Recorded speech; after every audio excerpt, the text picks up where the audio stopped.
I believe. Let me double check. Oops. There we are. Okay. Hi, we are live.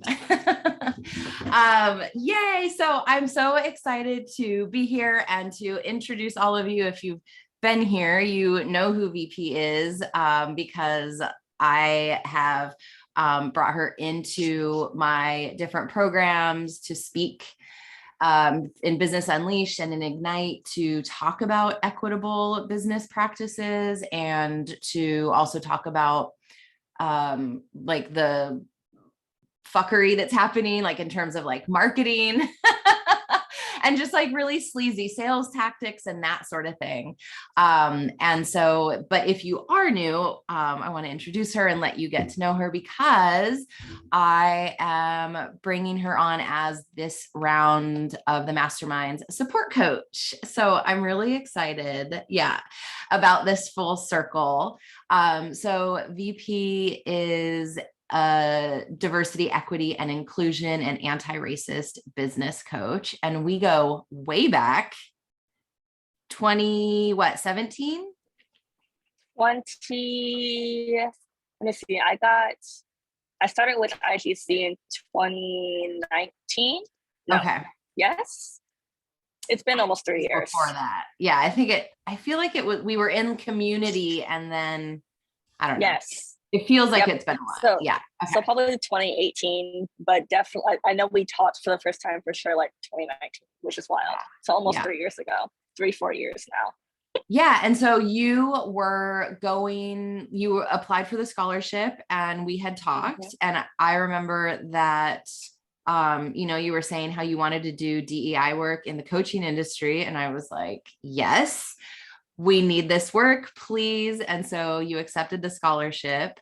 And what happened after that? So in terms of your coaching business?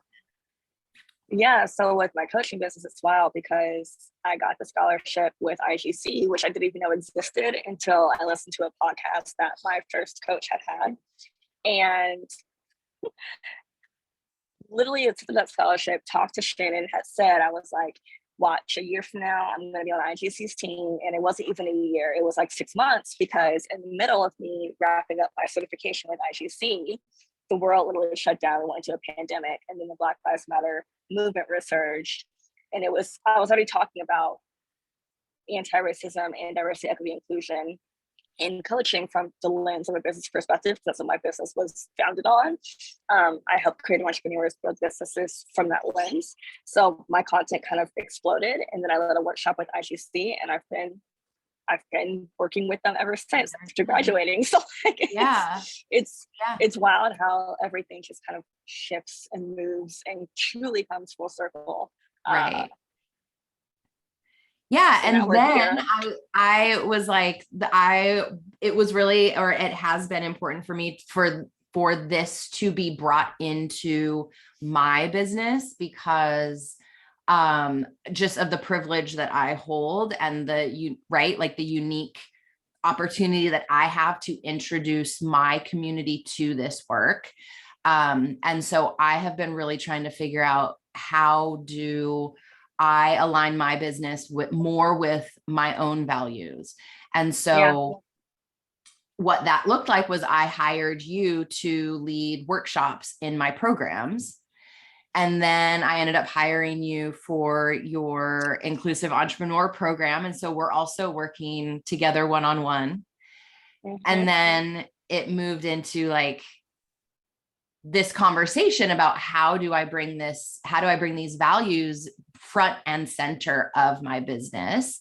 And then it was brought up, like, you could hire, a DEI support coach. And I was like, well, who would I hire? They're like, well, I do it. I was like, okay, done. So that's just like, just an example of like the full circle of all of this. And how much has changed in just a couple of short years.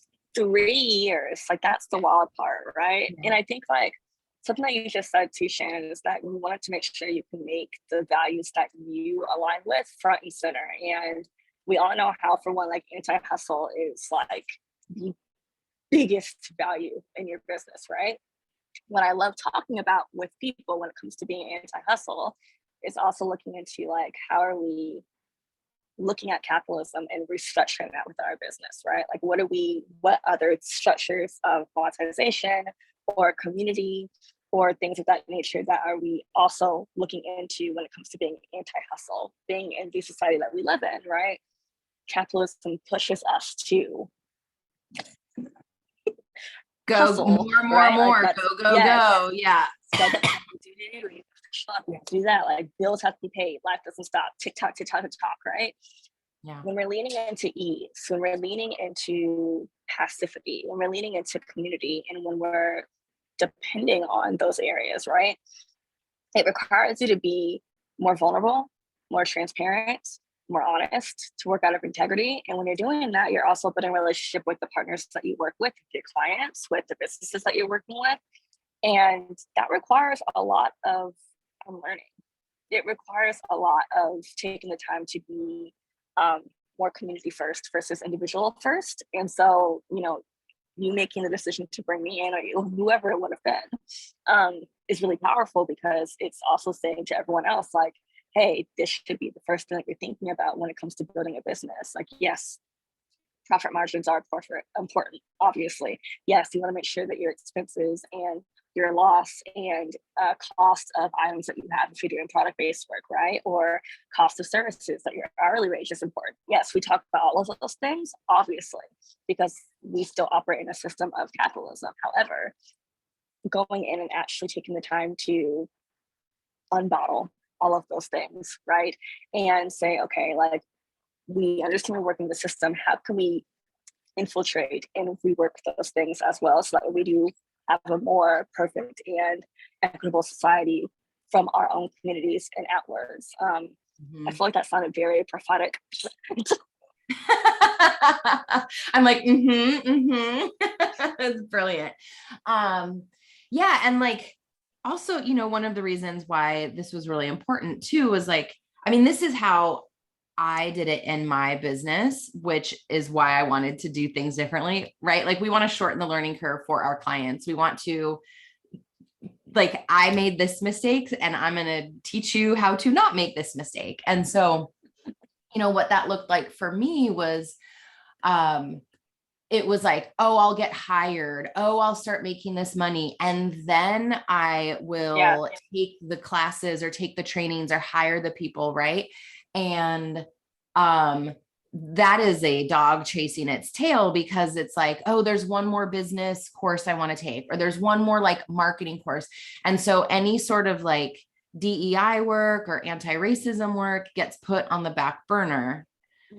And what happens in the meantime is that you're learning business practices, you're learning marketing strategies from people who are, I'm guilty of this too, right? Like regurgitating shit, or, if you're working with white coaches, and if they haven't done the work, like even if they have done the work, right? Chances are that they're teaching you some not so good business practices, some not so good marketing, ways to talk about your services. There's a lot of scarcity marketing and that sort of thing. And so why it was so important for me to have you in here was that I want to change the coaching industry. I want to change how people run their businesses. People need to have this work front and center.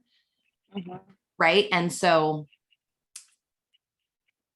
on top of like the anti-hustle and the pleasure and the mindset and like all of that strategy. And so that's why it was really important for me to have you in here, was that I want people to have this work sooner.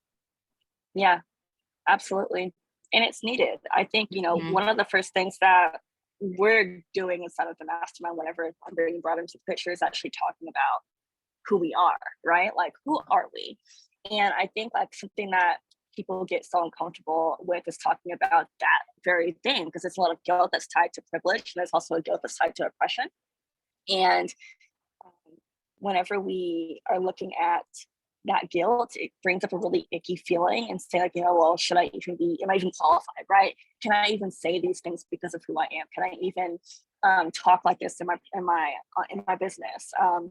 is this going to mean that I don't get hired? Things like that. No, that's not what that means. You embracing who you are is opening the door to bringing in more people who are aligned to who you are, Right. in addition to bringing more diverse clientele to your business, right? So like being able to own that, being able to stand on those values and say that, hey, I don't stand for this, or hey, this is a safe space, or hey, I'm working towards being a more equitable business. Being honest about that process, it could be the best thing that you absolutely do, because it helps build trust, and it also helps you become a better human. But it is hard, it's uncomfortable, but the best thing that we can do is make sure that you feel safe while being uncomfortable. If you're not uncomfortable, then you're not learning and you're not changing, and that's not fun either. Totally. Yeah. Yeah. And I mean, I've noticed too, just because of the people that I attract into my spaces, we're having some conversations that I'm not like it's not my lane. Like I can share what I've learned and why I do certain things, but it's because I've hired DEI coaches, anti-racism coaches, and have done my personal anti-racism work, as well as learning new business strategies and new business structure, right? But these conversations are still being had within my programs. And so that was, that was another thing too, of like, ooh, this isn't my lane. I'm telling you basically like what I've learned. Like, why don't we just bring the person in, one of the people who's taught me the things, and you can hear it from them.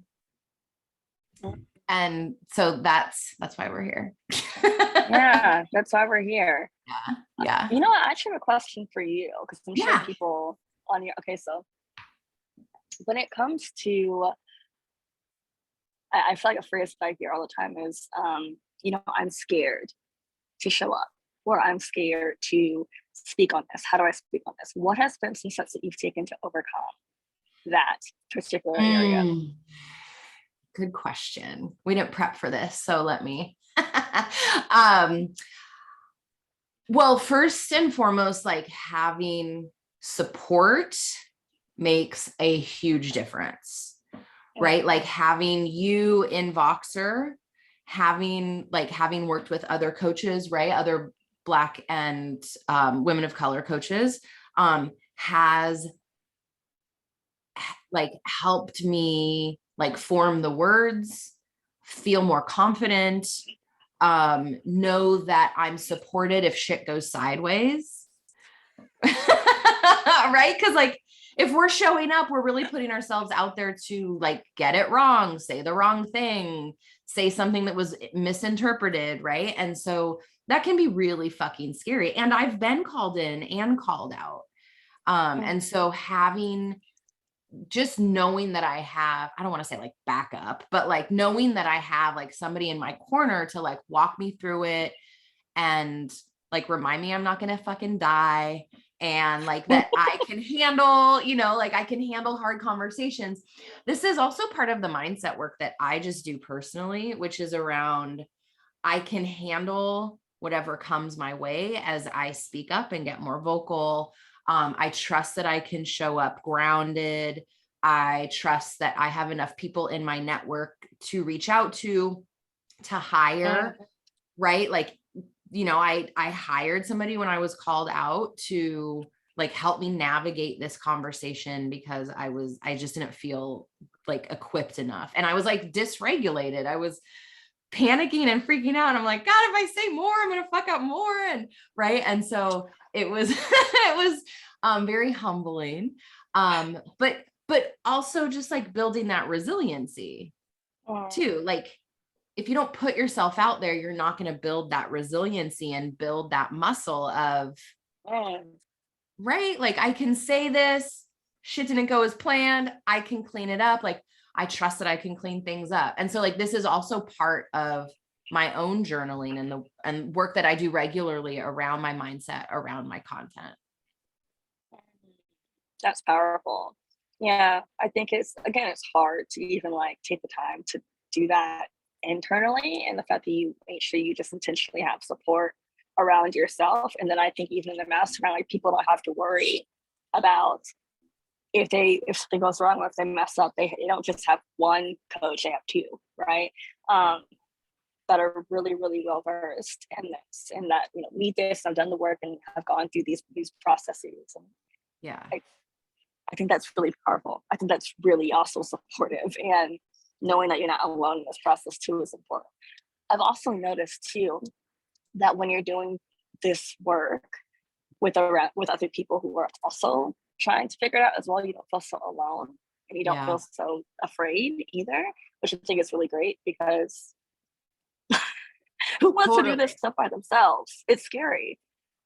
Yeah. And like, you're in this vacuum, Mhm. right? And like, so you, and like, I'm coming with this like very privileged, very white lens, right? And so if like I'm in this vacuum of privilege and whiteness, that's never a good thing.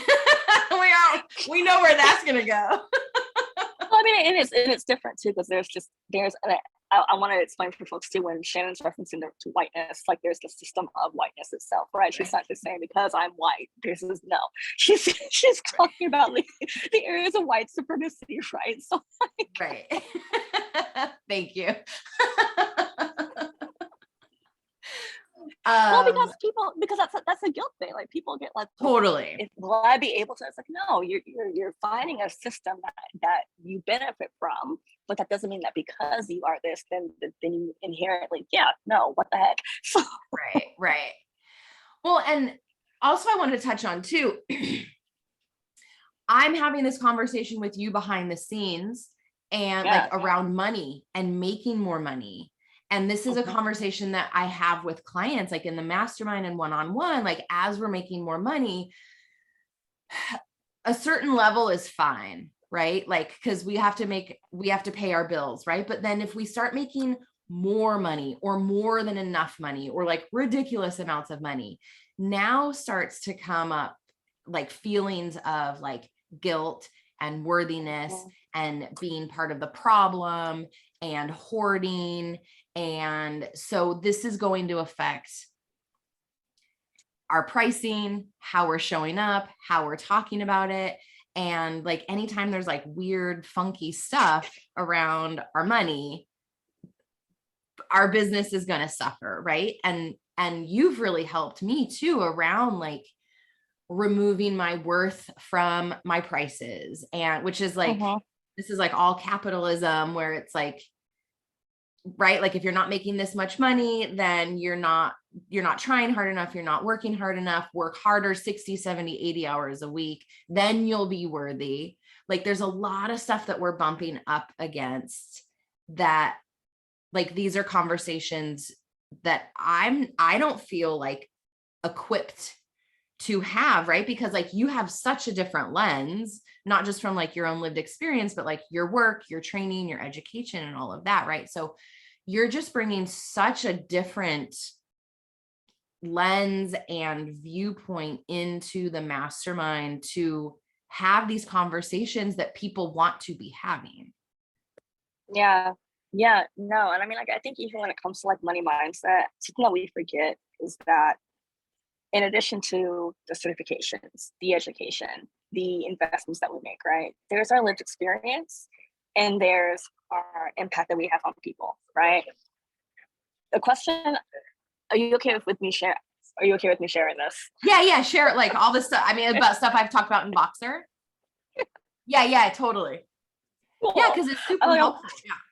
Yeah. So like a question that and it wasn't even a question, but something that I said recently to Shannon was that, you know, with everything that you've done, when you think about like, for example, the investment you put into your degree, was the investment that you put into your degree worth the overall outcome? And you responded with what? Yeah, I mean, my degree, like I would have paid that multiple times because of the value that that I received and how much it changed my life. It like completely changed the trajectory of my life. Yeah. Exactly. It was a trajectory changing moment. And so whenever people start thinking about the work they do and the impact they have on people, and they're getting this feedback from folks who it's like, you know, like I think something I hear about my program TIE all the time is this, I would do this over and over again because it was worth so much more than what I paid for it. I'm like, well, that's great. Like that means I probably need to raise my price in the program. Right? but then simultaneously, people are able to come in and get an impact that was worth the value. In fact, the value of it was actually worth so much more than what they actually paid. Much with their degrees, there's the assumed value of a degree, right? That people get from reputation of the school and the network that comes with it, and the change experience, the impact, right? With your business, what comes with that overall value? Not just your actual business, but who you are as a person, the impact you're leaving, the experience that person is having. That's also worth a lot as well. And we get stuck into, okay, well, I have to have this certification, I have to have this experience, I have to have this degree, I have to have this. Sometimes it's not that. Sometimes it's your results, period. It is who you are, period. Yes, you're qualified, but you're more than that as well, right? And like we get into these holes of, okay, well, if I don't have this, I'm not valuable. Your value is worth so much more. It's worth so much more. What we often get stuck into, though, is those loops of, okay, well, if I'm not making 6 or 7 figures, then I'm not successful. Let's actually talk about the conversations of what that looks like, because the people who are talking about making 6 or 7 figures aren't bringing that home most of the time. They're paying taxes and they have their expenses and their business costs. Their business makes that, but they probably take home maybe a third of that. Totally. If we're looking at the actual numbers, that's why transparency is so important. So yeah, like pick your hourly rate, figure out what it is, like itemize your expenses personally and business wise, break it down, charge what you're worth. There's a difference between charging what you're worth and doing numbers wise versus pulling out an angel number and being like, boom, that's it. Right. That's Oh, that was quite enlightening during our one-on-one session with your whole chart and figuring out price. I was like, oh, because I've been, just like, oh, this would feel good. And then it's like, actually, let's do the numbers. right, because then you realize that you are undercharging, right? Uh-huh. Where I'm like queen of like, raise your rates. And you're like, hold on. You're not charging enough. Like, oh dear. But I mean, but for me and like the people of my community who this is like a value of theirs of like, I want to have an equitable business. I want to have an inclusive business. What does that even look like? Can I charge high ticket and still have an inclusive business? That is where I've gotten tripped up on. I see a lot of people getting tripped up on that. If I charge, if I just have one-on-one and I'm charging, $1,000 a month for one-on-one, I don't have an inclusive business. So now it's like, I'm bad. I'm part of the problem. Right? Like people are going to judge me. Then they're worried about getting called out for not having an inclusive business. And like one thing that I've learned from you, especially, is like that shit takes time to build out the product suite, right? To build out that inclusivity. And it's possible, but like you have to make sure your bills are paid first. Yep. Absolutely. And that takes the time. It also takes an adjustment, and it also takes looking at your business plan foundationally and saying like, okay, what can we do right now to help build that out, right? I think something that, for example, works well. Oh yes, something that works out well for me. Something that I did from the very beginning was when I launched my business, for example. I launched knowing that, okay, no matter what I do, I'm going to offer payment plans, right? That was the most inclusive thing that I could have done at that time in my business. I didn't have a scholarship fund yet. I didn't have a giant product suite built out yet. I wasn't even putting out a whole lot of content at that point. Well, that's a lie. I was, but it was free content, a free podcast, and a high ticket offer. That was all I had, right? Now I have multiple books, multiple workbooks that are like $47 to $97. I have multiple courses. I have my high ticket program. I have my one-on-one program. I have all of these things that I built out over the last 3 years. But that's the thing, it took 3 years. For some folks don't even do that in 3 years. Exactly. And exactly. It just depends. But like the most inclusive thing that you can do from the jump is look at payment plans and look at the content that you're giving out. High value content and accessible pricing, and your offer is going to start bringing that up from the jump. And then you can start looking at, okay, how can I offer other opportunities as well? Because you have to make sure that you are covered first, and that if anything else, it's the most equitable, inclusive, diverse, anti-racist thing you can do for yourself. So that way you can create that opportunity, is actually fill your cup so you can fill others also.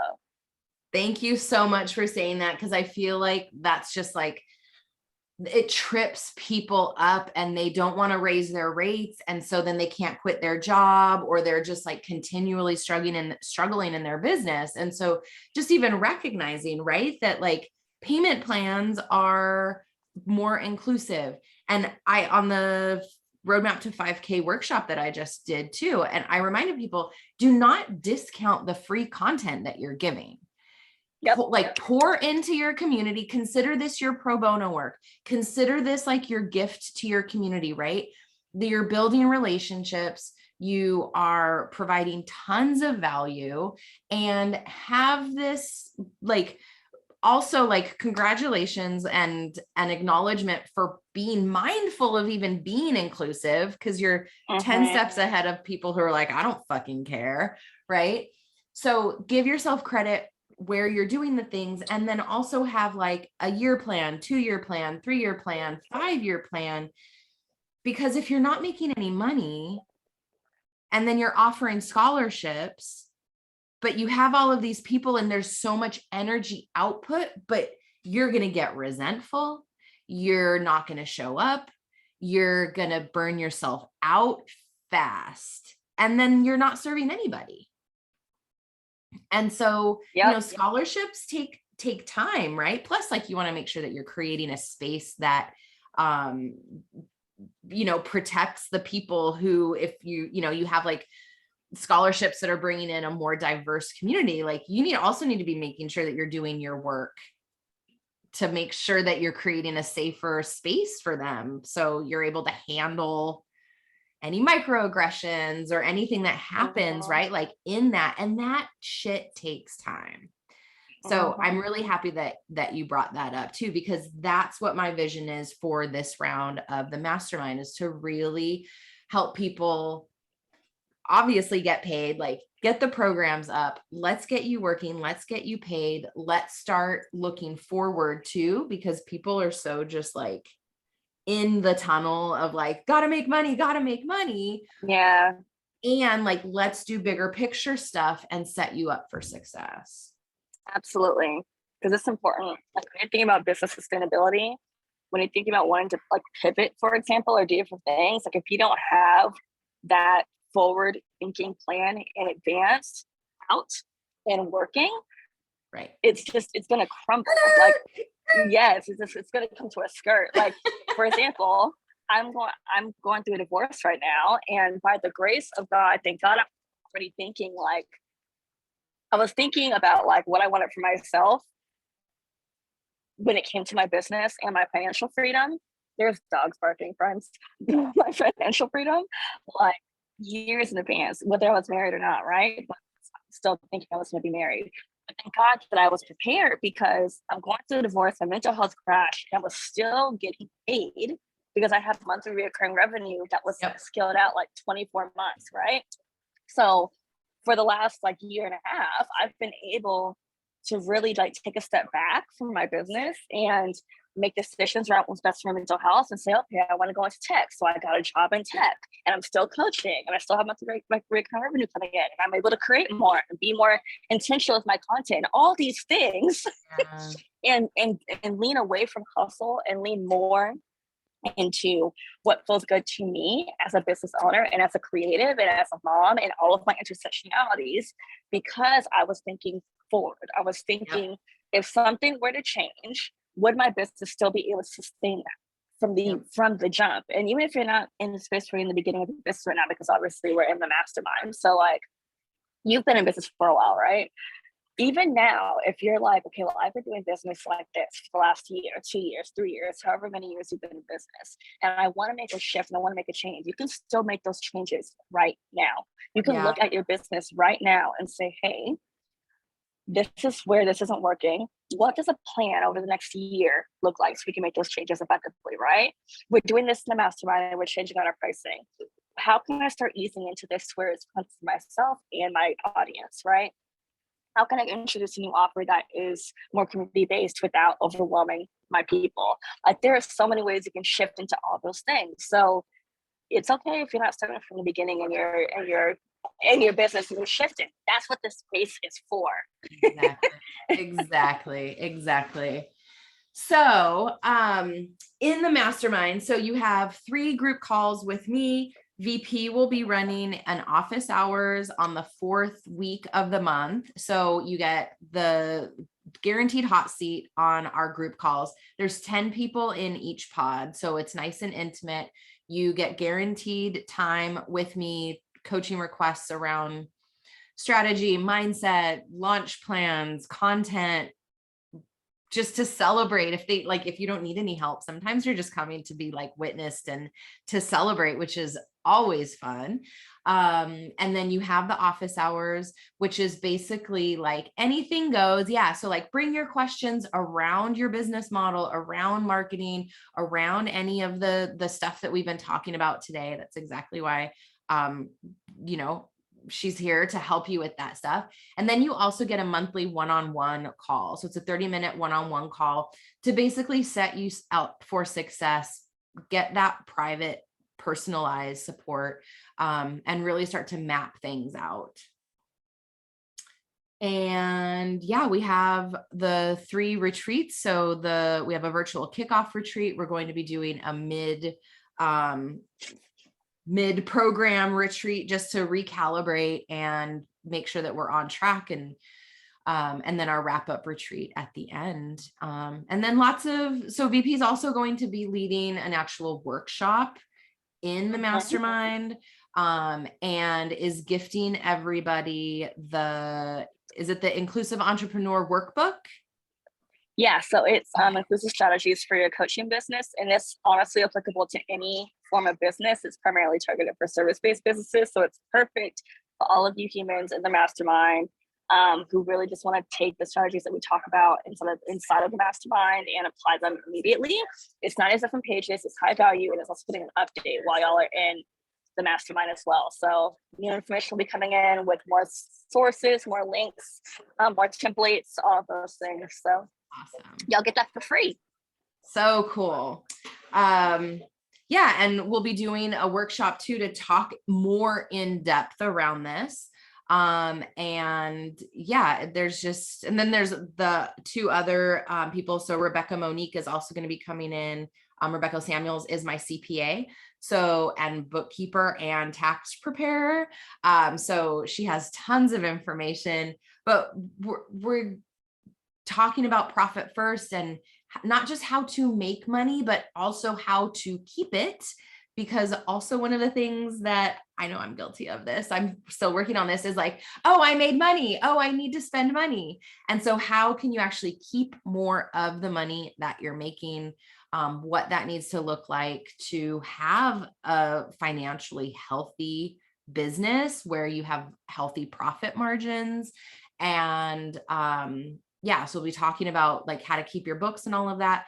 And then my business manager, Amelia, is going to come in and talk about operations and scaling, because that's also a big conversation around like what's next.